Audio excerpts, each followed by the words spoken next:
यीशु मसीह के मधुर नाम में एक बार फिर से आप सबका स्वागत है। और परमेश्वर के वचन में जैसा हमने पिछली बार देखा था, सुनने में तत्पर। सुनने के लिए परमेश्वर ने दो कान दिए, सो डबल तरीके से सुने, दो गुना रीति से सुने। और बोलने के लिए एक मुंह, बोलने के लिए एक मुंह, और क्रोध करने के लिए कुछ नहीं, वो मन से उपजता है। सुनना जो है ज्यादा, बोलना कम, और क्रोध में एकदम धीमा। हमारा प्रभु यीशु मसीह जब पृथ्वी के जीवन में था और जब उसे उस रात गतसमने बाग में पकड़ लिया तो 3 जगह आया है। वो महायाजकों के सामने था और वो उस पर दोष लगाते रहे, लोग झूठे आरोप लगाते रहे, और वो लिखा है वो चुपचाप रहा। सुबह उसको हेरोदेस के पास ले गए, हेरोदेस उससे पूछता रहा लेकिन चुपचाप रहा। पिलातुस ने उससे पूछा, चुपचाप रहा। ये है हमारा प्रभु, ये है हमारा प्रभु। लोग उसे मारते रहे, उसने थोड़े शब्द कहे, लेकिन लोगों को समझ में नहीं आया। राजाओं का राजा चुप है, प्रभुओं का प्रभु चुप है, और यही गुण वो चाहता है उसके लोगों में आए। फिर से हम याकूब की पत्री का वो अध्याय नंबर 1 और पद 19 में आपके लिए पढ़ रहा हूं। याकूब की पत्री पहला अध्याय पद 19, वहां लिखा है, हे मेरे प्रिय भाइयों, यह बात तुम जानते हो, इसीलिए हर एक मनुष्य सुनने के लिए तत्पर और बोलने में धीरा और क्रोध में धीमा। जितना कम बोल सके, साइलेंस रख सके।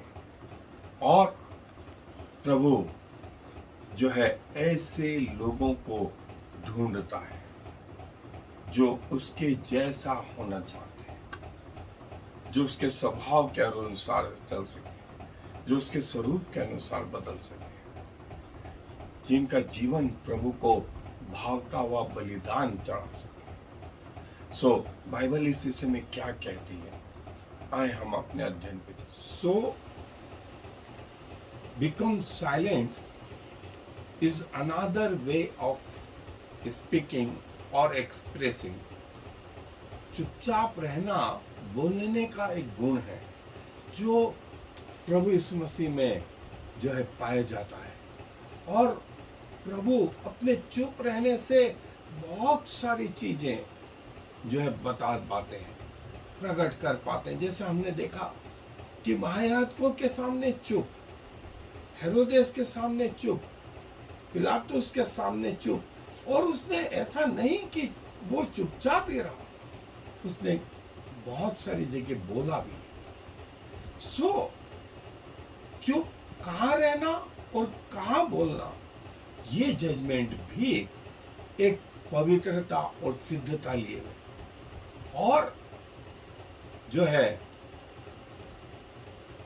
किसी व्यक्ति में जो है, जैसे जब अय्यूब पर विपत्तियां आई तो अय्यूब को उसके दोस्त पहचान ही नहीं सके और 1 हफ्ते तक वे चुप रहे,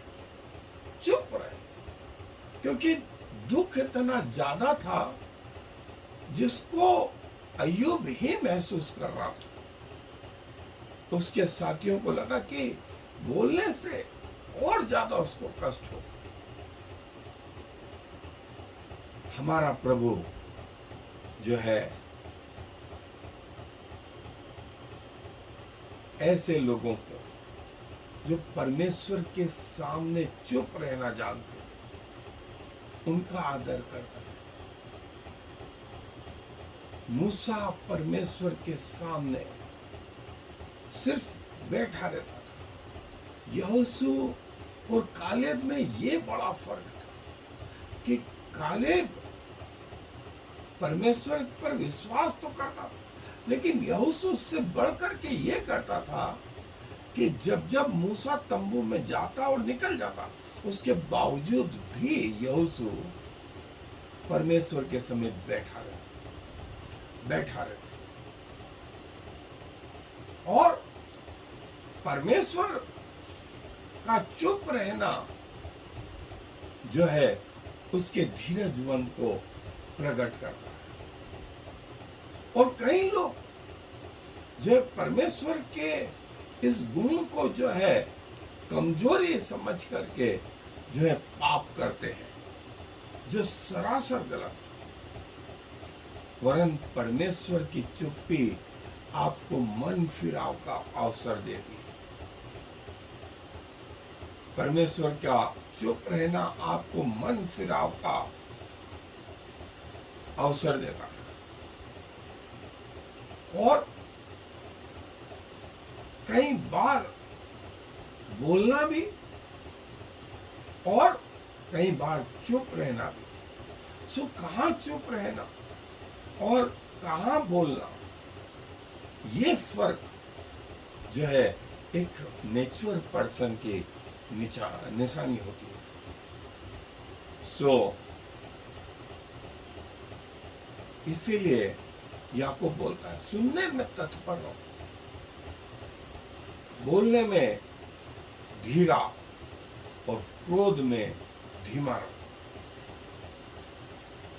और जब परमेश्वर के साथ तो परमेश्वर की सुने।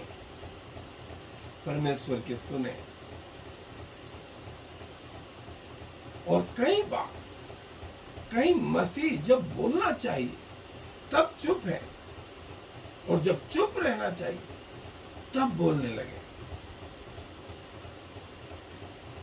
और हम कई बार जो परमेश्वर के वचन का प्रचार करते हैं, कईयों को डांटते हैं, और लेकिन जब समय आता है तब हम परमेश्वर के लिए खड़े होने से डर जाते हैं और बता नहीं पाते, बोल नहीं पाते। जो है जैसी कहावत है कि अपने घर में तो चूहा भी जो है शेर के जैसा रहता, लेकिन जब बाहर निकलता तो घी बिल्ली के जैसा हो जाता। सो हम अपने घर में शेर के जैसे, लेकिन बाहर हम परमेश्वर के लिए भी नहीं बोल पाते। और हमारा कई बार नहीं बोलना लोगों का, समाज का, परिवार का नुकसान करता। और चुपचाप रहना, शांत रहना बड़ी सामर्थ्य को प्रकट करता है।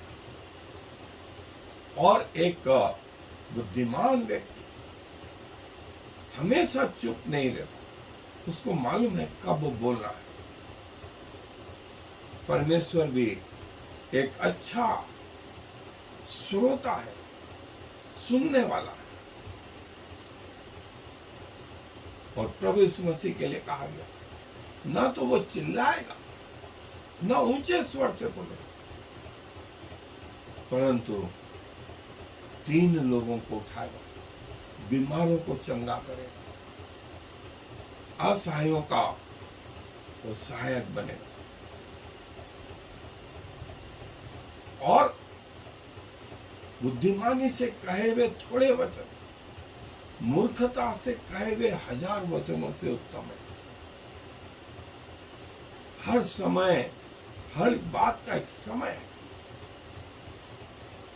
काटने का समय, बोने का समय, चुप रहने का समय, बोलने का समय, प्रेम का समय, जो है घृणा करने का समय, युद्ध का समय और शांति का समय। और विशेष करके जब आपको गुस्सा आता है, तब चुप रहना, तब चुप रहना जो है किसी बड़े नगर को जीत लेने के समान। उस समय विपरीत स्थितियों में चुप रहना बड़े नगर को जीत लेने के समान है। और इफिसियों में जैसा कहा है कि गुस्सा तो होए, लेकिन शाम तक अपना गुस्सा छोड़ो। यदि मूर्ख भी चुप रहना सीख ले तो बुद्धिमान गिना जाता। और जो है अपने मुंह को जो है बुरी बातों के बोलने से बचा के रहे, बचा के रहे। जुबान के वश में जीवन और मृत्यु दोनों है।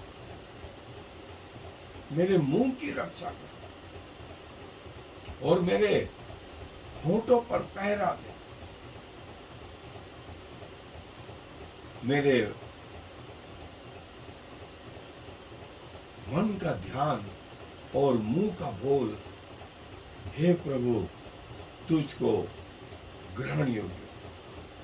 और प्रभु बोलता है कि उस समय चुप मत रहा। एहजकेल को कहा कि यदि जो बातें मैंने तुझसे कही है तू लोगों को नहीं चिताएगा तो इसका बदला मैं तुझसे लूंगा। वो पाप में पड़ा हुआ व्यक्ति यदि अपने पाप में मर गया तो उसके पाप का बदला मैं तुझसे लूंगा। और इसलिए तू मेरे वचन को कह, मेरे वचन को कह। और कब शांत नहीं रहना जो है अधर्मियों को उनका अधर्म बता दो। और यदि कोई व्यक्ति अधर्म में पकड़ा भी जाए तो जो है उसको समझा कि वो परमेश्वर के पास फिर से आ जाए। और प्रभु यीशु मसीह ने कहा जान रखो कि संसार तुमसे बैर रखता है, उसके पहले उसने मुझसे बैर रखा, क्योंकि मैं संसार के काम प्रकट करता हूं और उसके काम अंधकार के।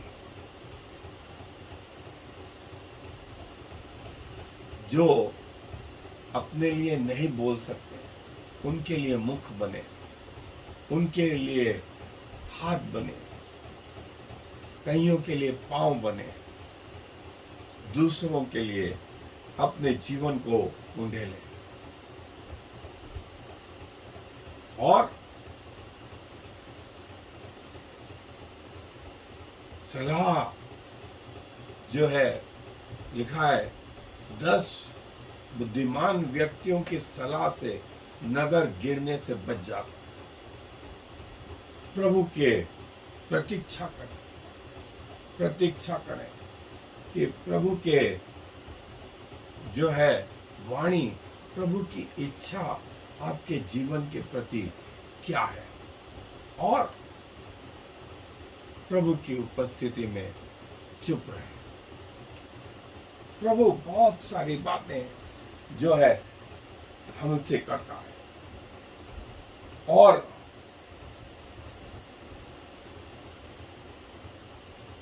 नीति वचन का कहने वाला कहता है बोले कम सुने ज्यादा।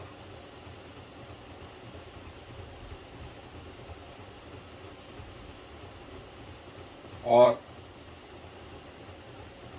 जिसके पास ज्ञान है वो अपने वचनों के द्वारा जो है घावों को मलहम का काम करता। प्रे मोर, स्पीक लेस।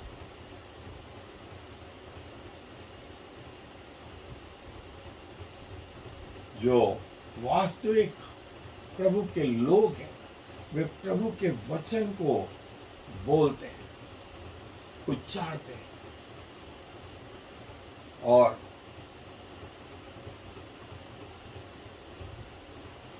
चलने में जो है न्यायपूर्वक, प्रेम में दयापूर्वक और जीवन में नम्रतापूर्वक, ये प्रभु के साथ हमें आगे बढ़ाते। Dream more, complain less, listen more, talk less, love more, argue less, hope more, fearless, relax more, worry less.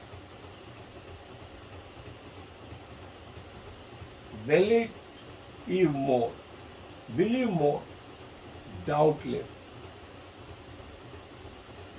Play more, work less.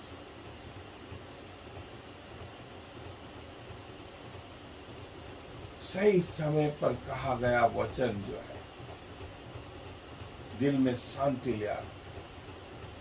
जबान छोटी तो होती है पर हड्डियों को तोड़ देती है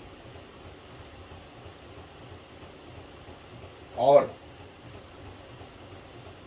शांत रहना सामर्थ्य को प्रकट करता है। हर चीज का समय है, बोलने का समय और चुप रहने का समय भी है।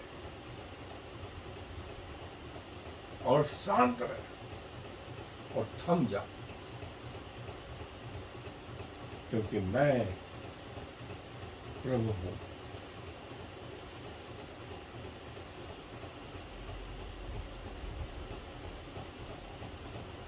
और प्रभु का चुप रहना बहुत बातों को बताता है और ऐसा बोलता, मैं सियोन के लिए चुप न रहूं, और यदि मैं चुप रहूं और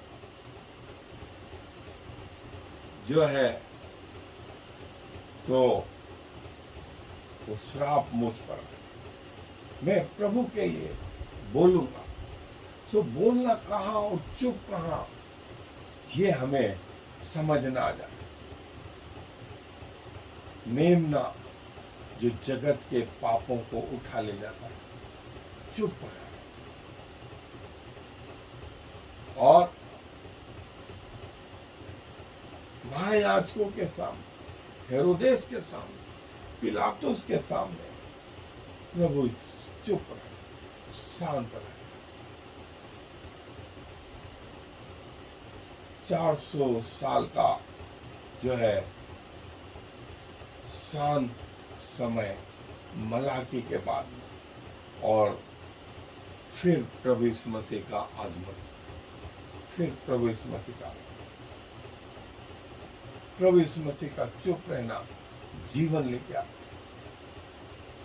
परमेश्वर अपने पवित्र मंदिर में और समस्त पृथ्वी उसके सामने चुपके रहे।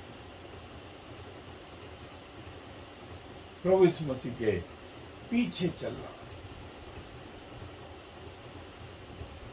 हमें बहुत सारी बातें सिखा देता है।